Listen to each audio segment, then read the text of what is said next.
Olá, a paz do Senhor Jesus esteja com todos. Sejam todos bem-vindos, a mais uma pequena reflexão das nossas vidas. E eu queria trazer alguns pontos aqui que por vezes são esquecidos,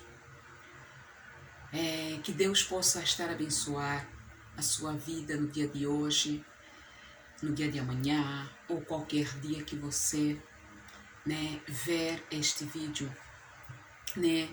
Dizer que às vezes nós temos a mania de achar que o simples fato de nós termos habilidades, de nós termos capacidades em várias áreas, o simples fato de nós termos tudo isso nos dá o direito de não consultarmos a Deus a respeito do nosso propósito, O simples fato de nos inclinarmos às várias habilidades, de nos inclinarmos a várias profissões e não só, há vários sentidos da vida, e isso nos dá o direito de não buscarmos a Deus e consultarmos a que fim nós nascemos. Porque eu acredito que a cada ser humano que nasça, que vier a nascer e que já nasceu, tem um propósito sobre a terra, Dizer que desde que Adão e Eva pecaram lá no Jardim do Éden, as coisas tendem a mudar. Ou seja, houve uma tamanha mudança devido à instalação do pecado no mundo, porque então o homem e a mulher, ou seja, o homem em geral, desobedeceu a Deus. E a palavra de Deus em Romano vai nos dizer que todos pecaram e destituídos estão da glória do Senhor, estão fora da glória do Senhor. Então, existe dentro de um plano perfeito de Deus, que é a restauração, a reconciliação, do homem para com ele, voltar à origem. Existe então um propósito de vida pela qual nós nascemos, Então, às vezes nós temos esta tendência de nos inclinarmos simplesmente às coisas às quais eu já me referi a princípio, e que isso nos tira, nos tira por vezes, eu acho que é a obrigação ou o dever de buscar a Deus e saber para que fim nós nascemos, para que propósito nós existimos, Que propósito de vida nós existimos. Claro, depois que nós pecamos, temos esta obrigação de nos arrepender dos nossos maus feitos, dos nossos pecados e posteriormente então viver de acordo com o propósito pela qual nós nascemos. Porque desde o princípio Deus queria que o homem estivesse vivendo bem, melhor, que estivesse em condições totalmente favoráveis a ele. Tivesse a viver em paz, sem conflito, sem as coisas pelas quais têm ocorrido, que já ocorreram e que ocorrerão, Então Deus não criou o homem para viver no sofrimento, para simplesmente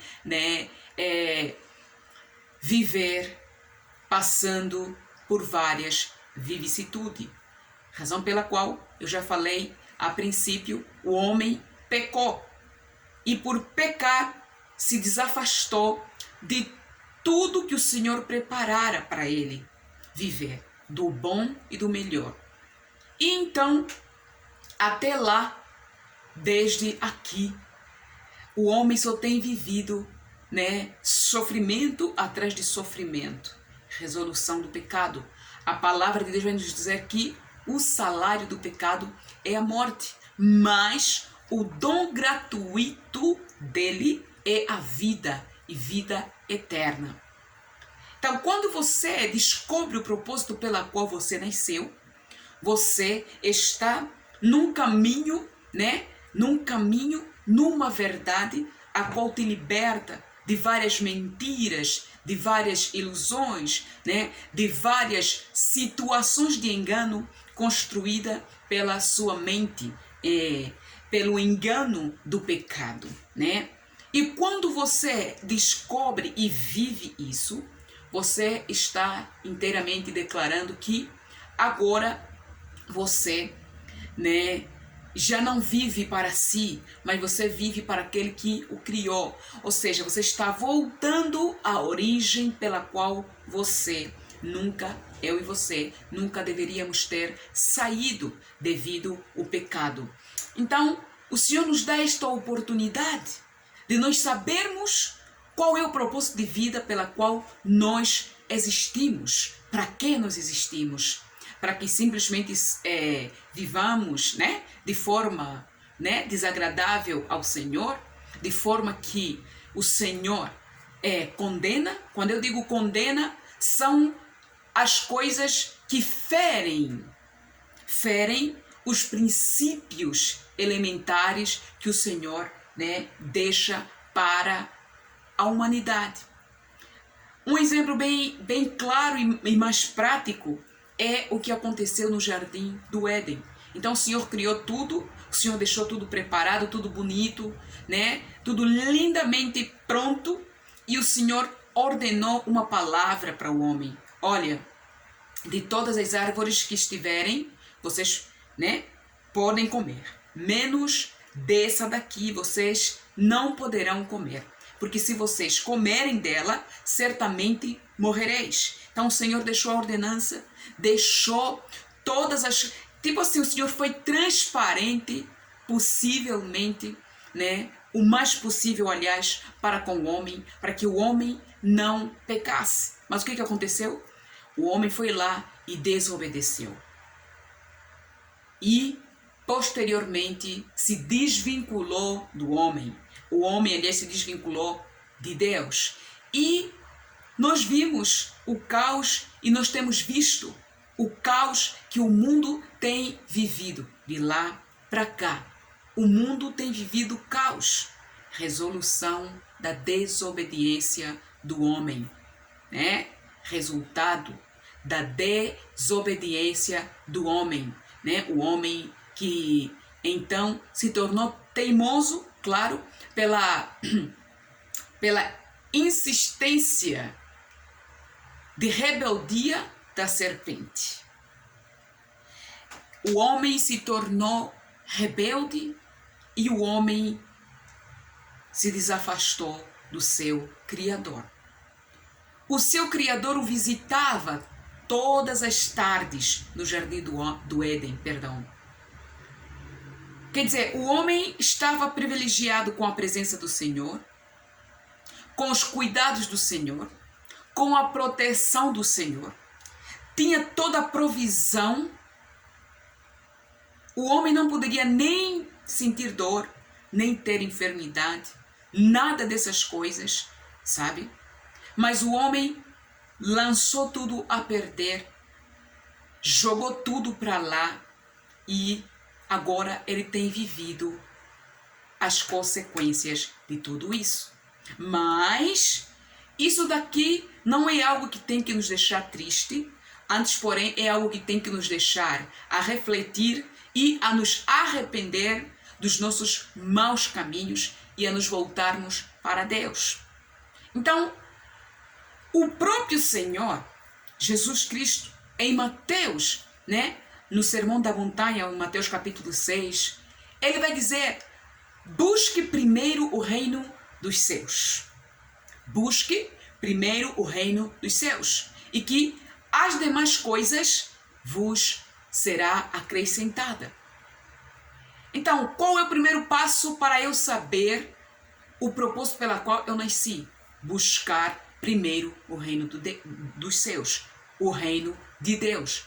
Como? Em oração, meditação na palavra, né? Porque a oração é a conversa que o homem tem para com Deus, né? O homem exterioriza aquilo, né, que é incômodo, aquilo que é necessidade, aquilo que a alma e o espírito e o corpo necessitam, né? Ele exprime isso para Deus e o Senhor, consequentemente, né, por ser uma conversa, um diálogo, ele dá a resposta. A resposta, né, nós encontramos em oração. Primeiro passo para poder buscar a resposta do porquê nós existimos. Qual é o propósito de vida que nós temos na face desta terra. Porque o homem, ele não foi criado para viver do jeito que tem vivido, e ele também não foi criado para posteriormente, depois de tudo que ele tem vivido, né, as consequências, o levar para o inferno. O homem não foi criado para o inferno. A palavra de Deus nos garante que o inferno, ele foi criado para Satanás e os seus demônios. Por eles terem desobedecido, então eles já não têm a chance do perdão de Deus. Eles já não têm mais a chance da reconciliação com Deus, porque eles pecaram. Eles pecaram e eles desobedeceram e eles já foram condenados. Esta é a palavra, eles já estão condenados. E aqueles que seguem, né, o homem que segue esses passos todos de desobediência e rebeldia, consequentemente, né, mesmo embora ele não ter sido criado para o inferno, ele acaba indo neste lugar de dor, de sofrimento. Porque o maior sofrimento, na verdade, não vai ser nem o fogo. Não é nem o fogo e nem o verme que não se lhe morre. O maior sofrimento de todos lá no inferno vai ser o simples fato de saber que teve a oportunidade de arrependimento, né? Teve a oportunidade de se arrepender e se reconciliar com o Senhor e não se reconciliou. E, consequentemente, teve a rejeição final de Deus. Imagina lá, se nós estamos aqui, já sofremos desse jeito, neste mundo, né? Já sofremos desse jeito e já vimos que é tamanho sofrimento. Imagina agora, né? Viver sem um socorro, viver sem Deus, ser rejeitado eternamente. Este vai ser o maior sofrimento. Por quê? A consciência vai estar viva. A palavra de Deus diz isso. A consciência vai estar viva, ou seja, vamos estar lúcidos, né? Naquele castigo eterno. Aquilo que eu já falei, que a palavra diz que não foi preparado para o homem, não foi feito para o homem. Então, o homem vai viver esta rejeição e isso vai ser muito mais fatal do que, né, o próprio fogo, do que o tormento eterno. O maior tormento vai ser esse, de saber que tive a oportunidade, né? Teve a oportunidade de arrependimento, de reconciliação com o Criador, através da morte de Jesus, aceitar a Jesus como seu Senhor e Salvador e não o fez. Este vai ser o maior tormento de toda a vida, pela qual aquele que viver sem propósito, né, vai sofrer ou padecer, ou passar lá no fogo de enxofre, né? Lá com Satanás e os seus demônios. Então, amados, reflitamos sobre isso. Busque saber a Deus qual é o propósito de vida pelo qual você nasceu.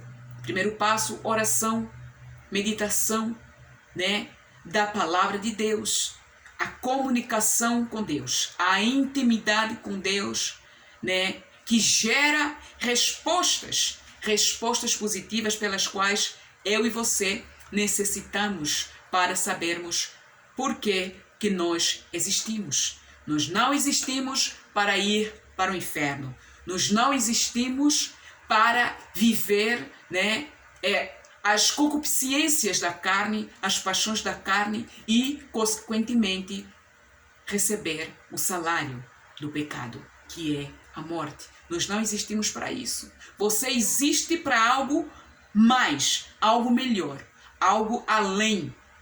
Você existe para viver uma vida abundante em Deus. Além da vida abundante, uma vida eterna. Você foi criada para viver uma vida eterna com o Criador. Você foi criada para voltar à origem a qual nós nunca poderíamos ter saído. Você foi criada para a honra e o louvor. Foi criado e criada para a honra e o louvor do nome do Senhor. Você existe por isso. O propósito pela qual você existe é para você ter vida e vida com abundância.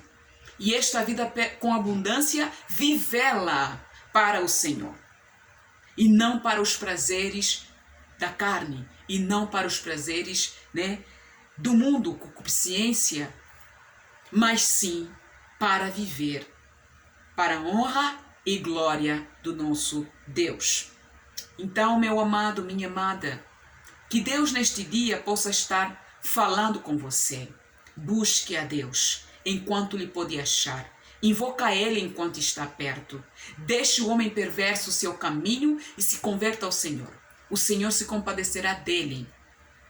Isso só poderá experimentar, só poderá viver quem, aliás, experimentar, viver esse propósito de vida. Você vive para viver. Você existe para viver, para ter vida, não para ter morte, não para depois morrer.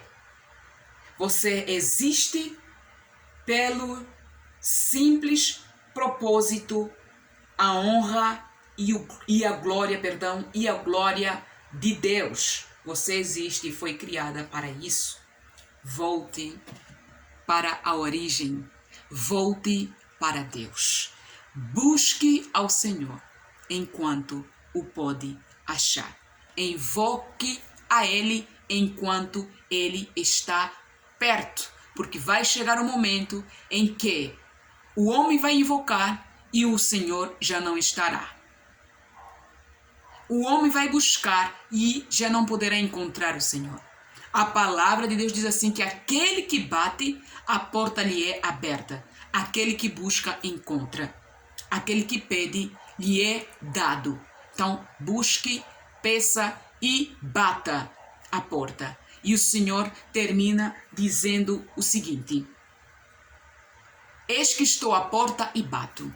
Se alguém ouvir a minha voz e abrir a porta, eu entrarei nele. Eu serei com ele e ele comigo. Ou seja, terão esta restauração do relacionamento com o Senhor. Esta intimidade novamente com o seu Criador. Busque ao Senhor. Amém, meus amados? Que o Senhor abençoe imensamente a sua vida, que Ele possa estar falando ao seu coração, que Ele inteiramente e infinitamente te alcance com as suas misericórdias, benignidade e bondade, que Ele te alcance com a sua graça e que você possa aceitar esta graça, esta misericórdia do Senhor para com a sua vida, em nome de Jesus. Muito obrigado por você estar aí do outro lado, se dispor a ouvir e confiar na palavra do Senhor. Amém? Muito obrigado. Não se esqueça, meus amados, deixa o seu like, comenta, partilhe com mais alguém, se inscreva. Amém? E vamos continuar na medida e na proporção do Senhor, levar a palavra adiante, para que aqueles que não são alcançados possam ser alcançados pela palavra. Amém? Obrigado.